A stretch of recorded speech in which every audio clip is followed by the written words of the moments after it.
Welcome to the Semi-Interesting Podcast, where we explore some of the unique legal issues in the global semiconductor industry.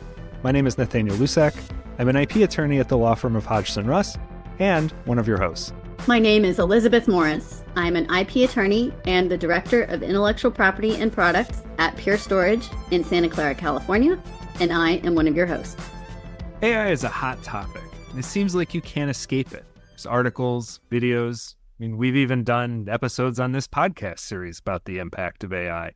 There's all sorts of new products. Companies are forming task forces on how to be responsible and ethical. So we know from media what businesses are doing, but what should they be doing? What's coming next? What are the risks? Rather than plug that in as a prompt into ChatGPT 4.0, we found someone who knows.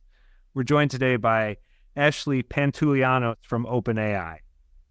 Ashley, we're so happy to have you here today. I'm really glad that you were able to make time. I know you guys are crazy busy over there at OpenAI. But, I've had a chance to hear you speak a couple of times at conferences, and I just think you have really interesting things to say. Can you give the audience just a little bit of a background about yourself and introduce yourself? Sure, yeah. Thank you for having me. I'm really excited to be here and excited to talk to you both about AI today. So I am an in-house lawyer at OpenAI.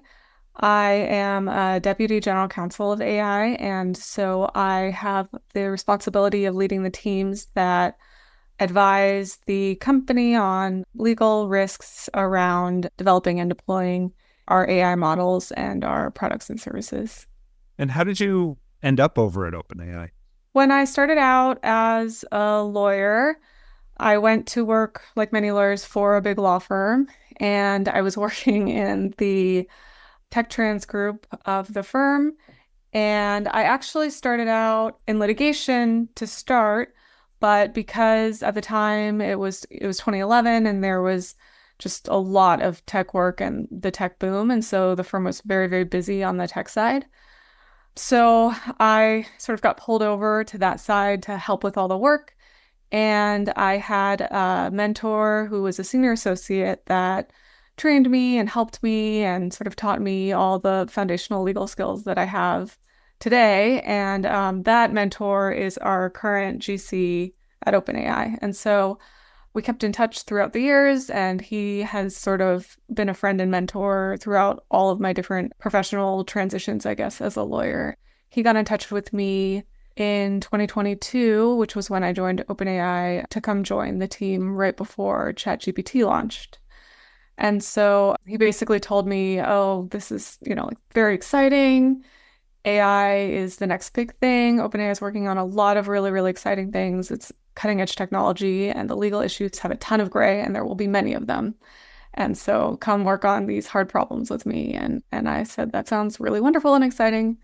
And I came, and now a year and a half later, still really, really exciting.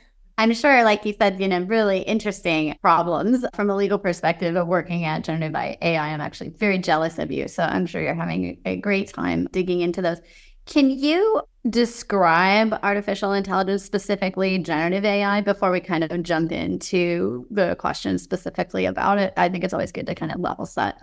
So I think of AI as just computers or machines that are programmed to think with human intelligence. So just very, very simple, but very complex technologically.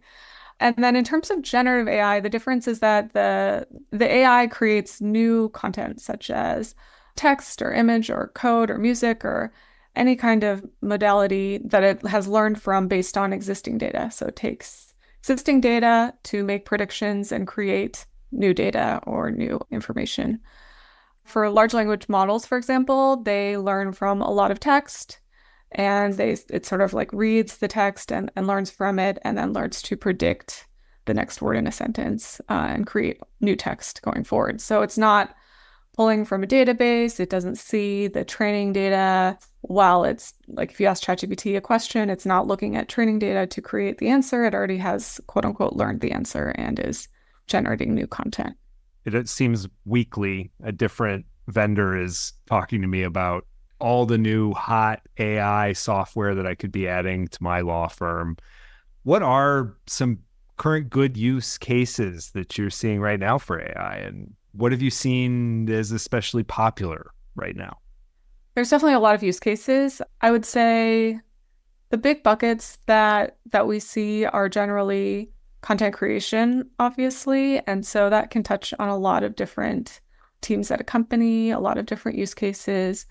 I personally think it helps a lot with the blank page problem. So if I want to write an email or like start out with some document or text that I need to put together, it is very helpful at coming up with some kind of outline, some kind of starting point to think about an issue or give you some kind of background information. So a lot of useful cases in sales and marketing, like copywriting or even image generation for branding. We also see it used in customer support or user support cases, where I'm sure you've seen also, in the news and things, people having like chatbots or being able to use generative AI for responses to user inquiries or customer support inquiries.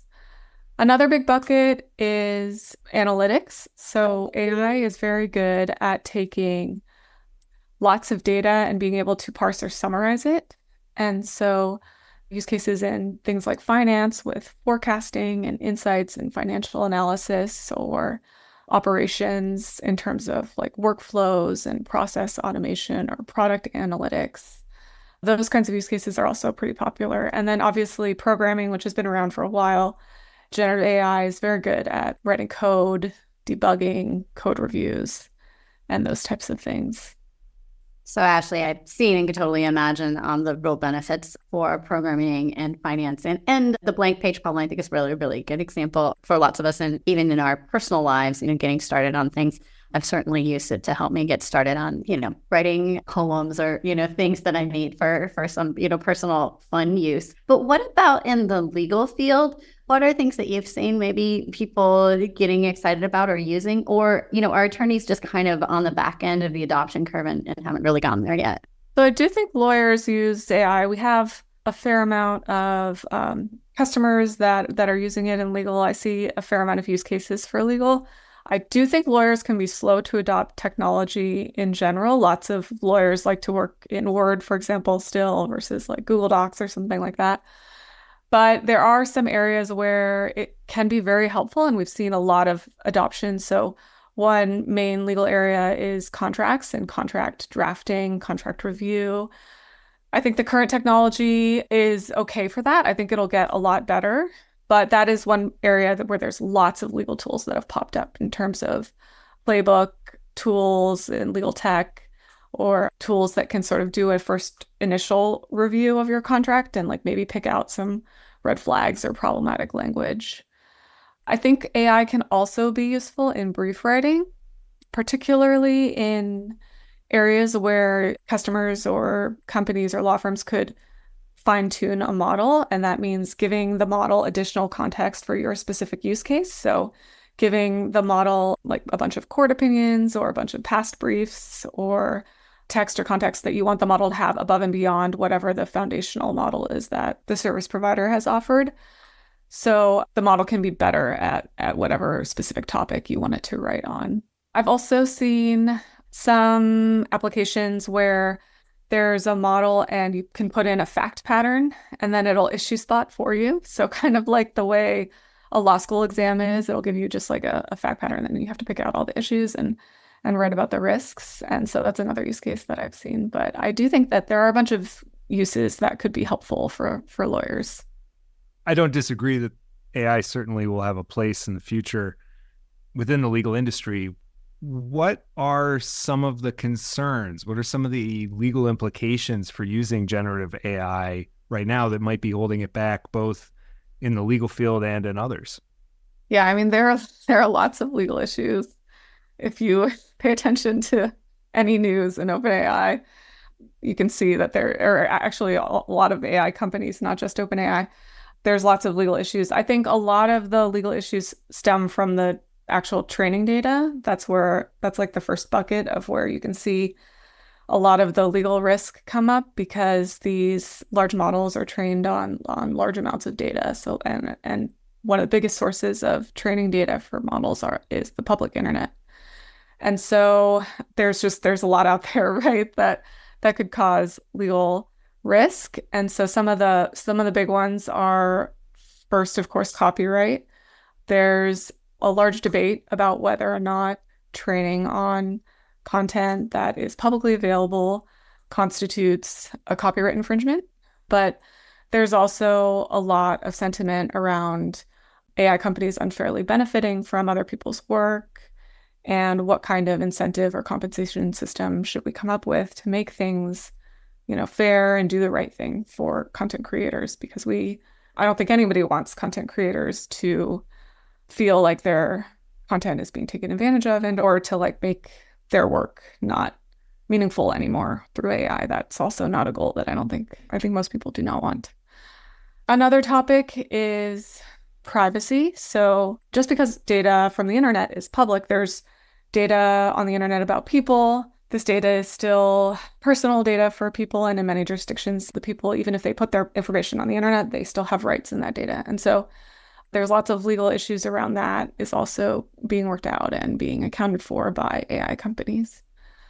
And then in general, there's lots of other issues, like the public internet has biased content, it has a bunch of content that you don't want your models to learn from that could cause harmful output from the model. And so thinking about how you can sort of teach the model not to learn from that, how you can clean your data sets. There's lots of legal risks that come from that kind of content, like misinformation or bias or inaccuracy or other harmful content. So that's on the training data side. There's lots of other legal issues around liability and Section 230, which is a platform liability law that we have. So I don't know, I could go on and on about the legal issues with AI, but I'll stop there. I mean, it's just such a new area. And, so all of these things are gray, which is, fascinating on an intellectual level and, perhaps terrifying on some other levels. I did want to circle back specifically on the copyrighted issues. I know that that's something that's wending its way through the courts now. And I know experts can disagree on definitely how to apply the fair use factors. I just recently had a kind of a disagreement with another in-house counsel here at my company about, where we might fall out on fair use for something. And it's just fascinating. So what we decided was to be as cautious as we could. And so thinking about that, do you think that we will see more efforts by maybe other AI companies or organizations to provide clean sets of data where everything that's being trained on is licensed or something like that, especially kind of in the copyright perspective? Yeah, so I do think that there's already an image model. I don't remember which company, so I don't want to misspeak, but that is already trained on licensed only data. So I do think it's possible. I think that for the very, very capable models, it is hard to get enough data from licensing to be able to have the super, super capable and the ones that we will have in the future as well. But I do think that there are other avenues and efficiencies to be had in terms of the training data. And this is definitely an active area of research.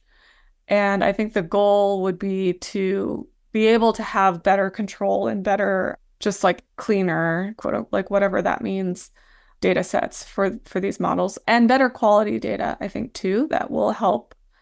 Maybe don't need as much, but can have a better set of data that will help train the model to the same capability as though you trained on the large swaths of data. Things like synthetic data or other data sources that could supplement the current way of doing things, I think, is definitely things that are being researched at these companies. You mentioned with trying to get clean data, better data. I mean, are there other ways that you can train an AI large language model or to make sure that the output isn't harmful or doesn't have copyrighted material in it? I mean, are there ways that you can correct it later? Yeah, so the training data is just one part of the model development process. And I think one of our researchers explained to me a really interesting way of thinking about AI is thinking about it like a naughty toddler. If you don't do anything, it'll just start spitting out whatever it wants, So there are ways to sort of train your toddler not to do bad things. And so the analogy is like one way is to never teach them to learn the bad thing in the first place. And so that's kind of what we were talking about, was making sure the training data doesn't have the harmful data or the data that you don't want the model to learn from at all ever.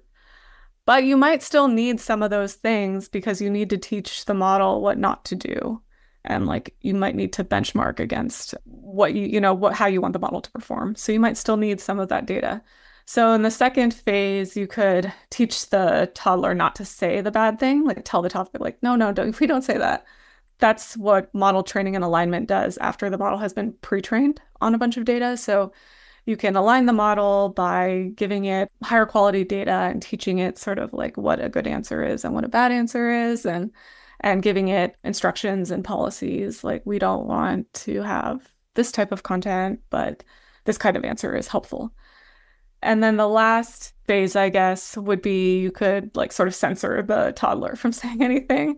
And so that is an analogy for things like filters that you can have on the product side or on the application side, where it'll catch either an input that might lead to a bad output or output that you don't want. And so there are things that like you could set up for example, for copyright, like a filter that catches copyrighted content before it is output. Or you could have something called a classifier that sort of is made to watch out for certain types of content and flag it and maybe block if the model is going to output that content. Okay, so let's say we've trained our toddler and they're growing up now, and they're a pretty like successful member of society to most part. Maybe they're like a teenager. That's kind of where my kids are at most of the time. They're fairly good at things, sometimes not. So then I know one of the things that we've told people in my company that are using generative AI is you still have to review it, right, for accuracy and et cetera, because there's just kind of this known thing that generative AI is hallucinating. I've even heard some people say it's always hallucinating, right? It's always just putting one word after the other, and you have to read the whole sentence and say, or the whole paragraph or the whole piece and say, does this really make sense? I'm concerned that we will all get so comfortable with using really pretty good models that do things right a lot of the time. So what are the kind of risks in maybe not monitoring those results before, as a human, before maybe passing them on as, as truth, as real answers? Yeah, I think we try really hard to be transparent about the risks and limitations of using ChatGPT, for example, or using our models. I think being very clear and warning people that the model may get things wrong, check your facts. It is definitely not a truth teller or should not be used as a source of truth. So making sure that people understand that is something that we try to really make sure happens.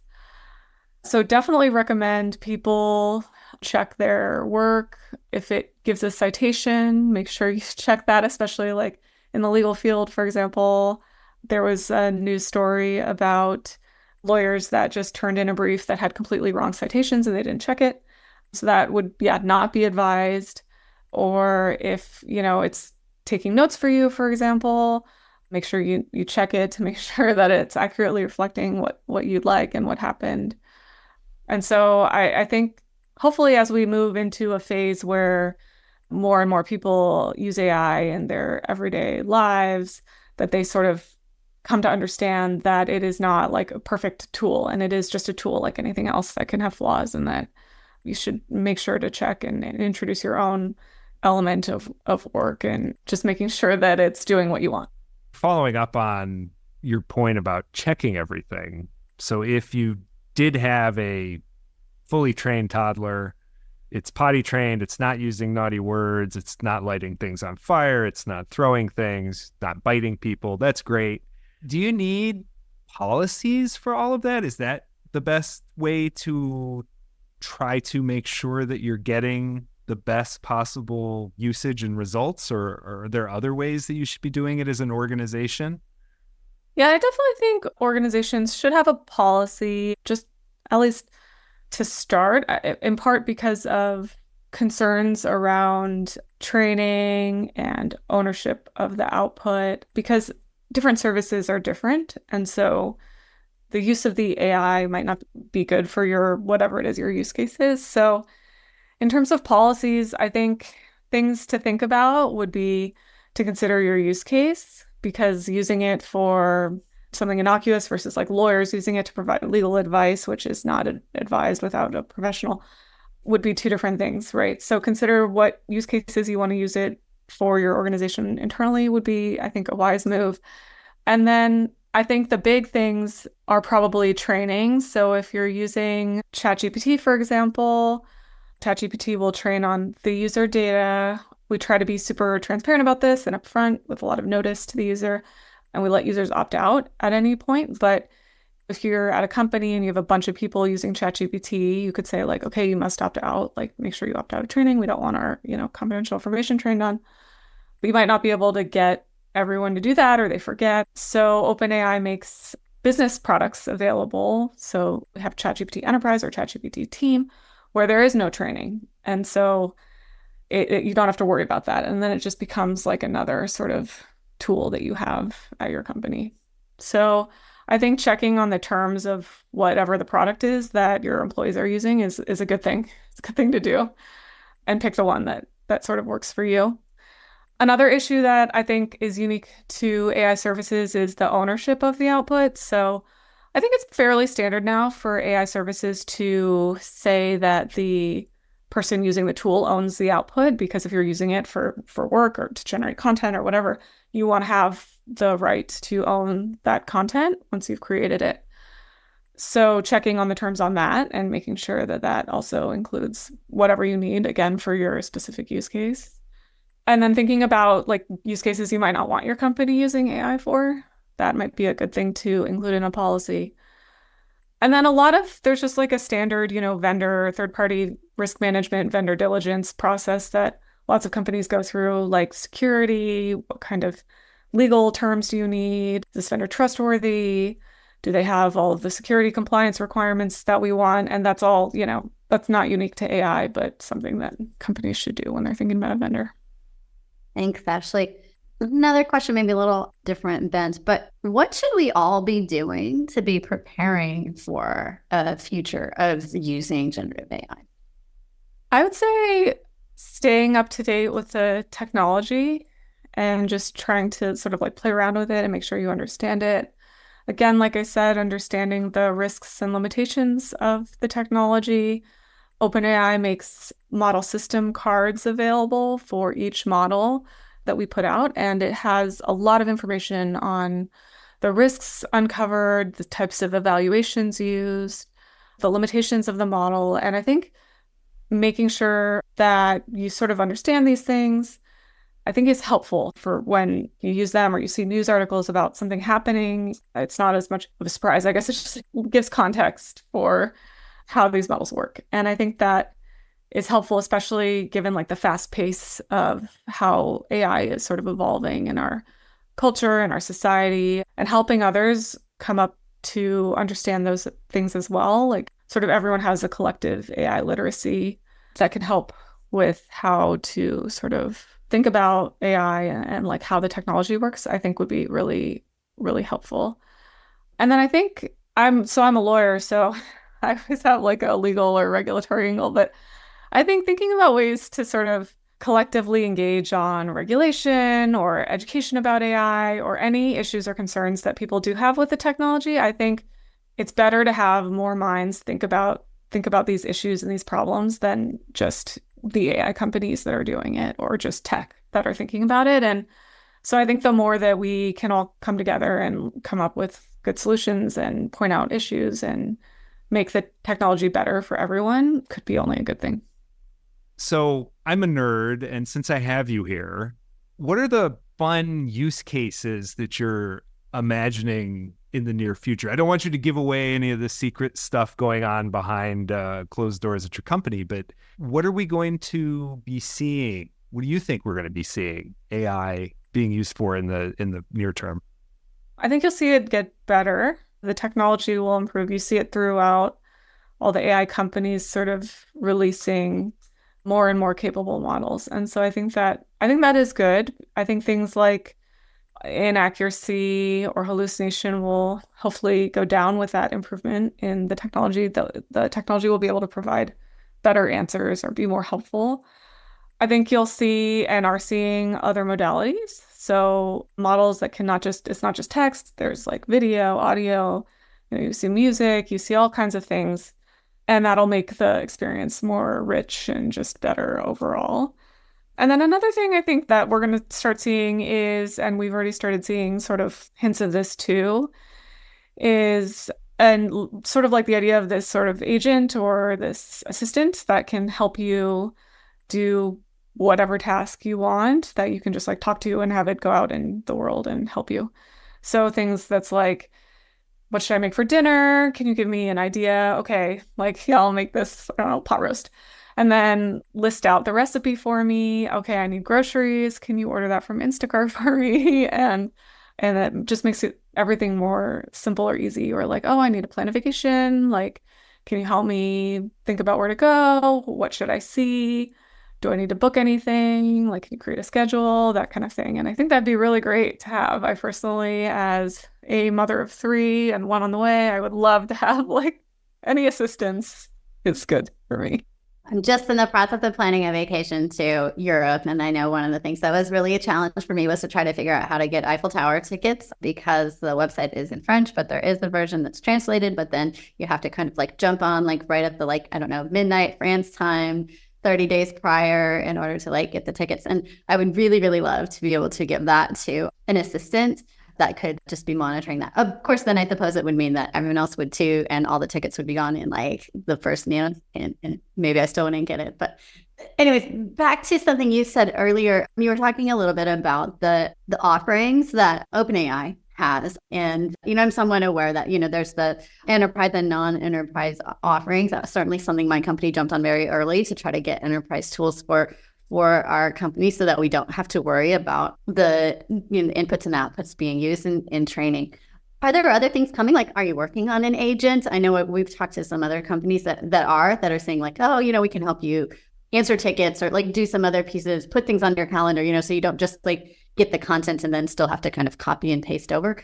Are there agents, or are there other things that you're excited that are coming down the way that you can tell us? Of course, same as Nathaniel earlier. Don't tell me anything you can't talk about that's only behind closed doors at this point.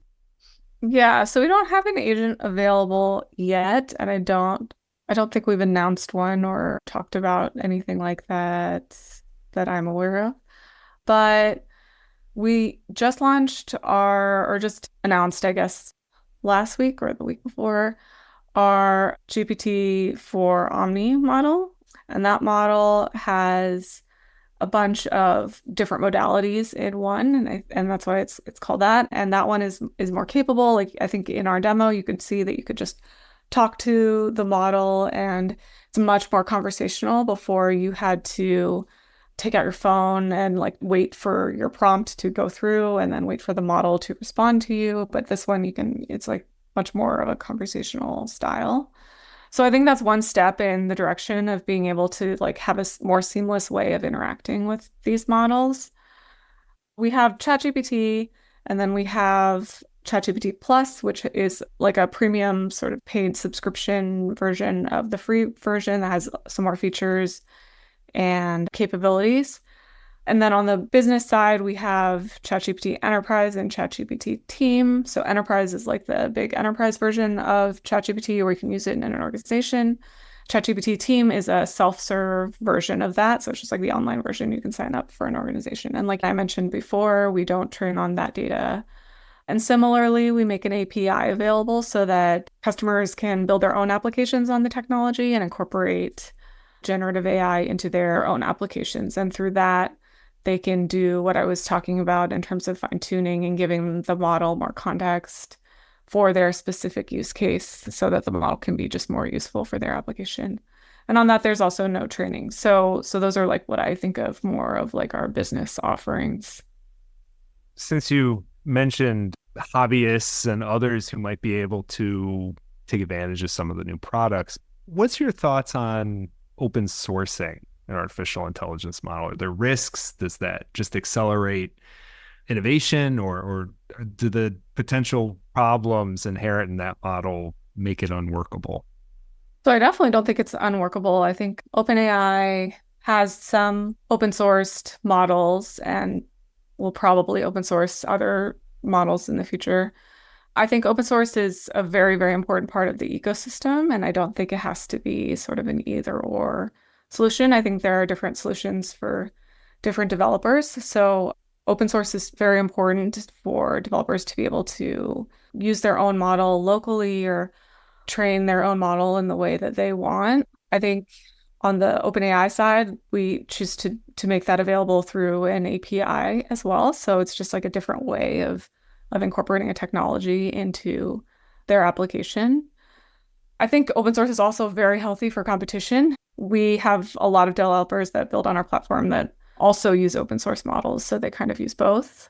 And I think in terms of open source, it's also just, I think another good thing about open source is not just even open sourcing models, but for example, open sourcing developer tools that help them sort of train their models or help them in the development. It's not just about like the one model.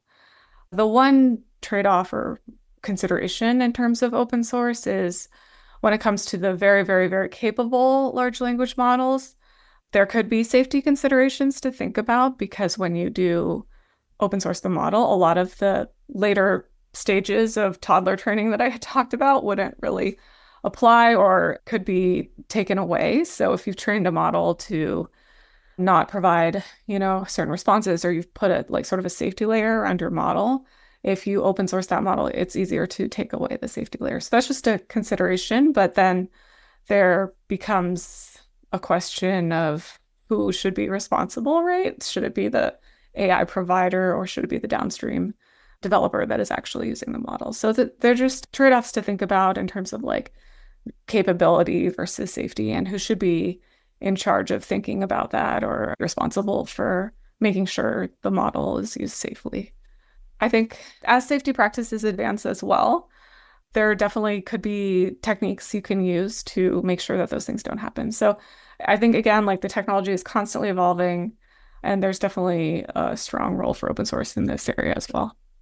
Thank you so much, Ashley. I have one more kind of non-sequitur question that came up as we were thinking through all these things. So in particular, last night, my son said, hey, I'm working on studying for my chemistry exam. And so what I did is I just put the topic of the chemistry exam into OpenAI, and I asked it, and actually I don't remember that it was necessarily ChatGPT or OpenAI, but I asked this tool to create questions and answers that I can now use to study for my chemistry test. And then we had a family discussion about whether those questions or answers are actually trustworthy, right? Or if he is perhaps teaching himself, hallucination chemistry. So just since I have you and you're, an expert on this in an area that is like sophomore level chemistry, like, do you think that these models are likely to mostly get it right? Or, should I really tell my son that maybe he should go read his textbook and do the questions in the back of the book? I think it's a good idea to just check and again, like make sure that it's not doing, sending him down the wrong path. I wouldn't be comfortable saying, no, you can use ChatGPT for sophomore chemistry and not make sure he's doing the right thing. I would feel really bad if he learned some incorrect principle. I do think teaching the model more reasoning and being able to do those kind of more complex problems is something that AI companies are working on, and will probably, that's just another area of capability that I think will improve over time as well. But I think it's pretty clever that he was using ChatGPT to create his own test questions. You should be very proud. That's really wonderful. If my children did that, I would feel like I did a really good job parenting. So well, sweet. I'm glad that you said that, because now maybe I can get him to listen to this episode, since he will know that you are proud of him. I mean, it's just such an interesting question. I have one more, slightly different if we have time, which is something I was talking about with a colleague at work. And maybe this already exists. What is the likelihood in the fairly near future that we're going to get to the point where we have a model that can do audio translation real time, such that, for instance, in this podcast, if you were French speaking, right, we could be asking the questions in English and you could be responding in French, but then we could have a model that is real time translating, such that when I'm working with people around the world, global companies, could really not have to bias so much to trying to have a uniform language that everyone, within the meeting speaks. Yeah, I think that is not far off. I think, as you saw in the demo, that at least the models that OpenAI are working on releasing will have some capability like that. So not very far off at all. With that, a universal Zoom call, then we might be with sophomore level chemistry. Yeah, I don't know. I haven't tested the model for sophomore level chemistry. I'm sure we have some evaluations on that I could dig up and see how it performs. I personally, I'm not sure. Thank you so much, Ashley. This has been a really enlightening discussion. So we really appreciate you taking the time to chat with us about all of these issues. Thank you for having me. Thanks so much for listening to this episode of the Semi-Interesting Podcast.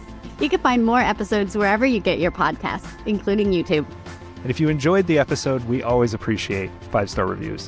While we talked about legal issues, none of the information shared during this podcast is intended to be legal advice. If you have any questions about information we cover or ideas for a future episode, feel free to contact me or the other attorneys at Hodgson Russ. You can find contact information at www.hodgsonruss.com.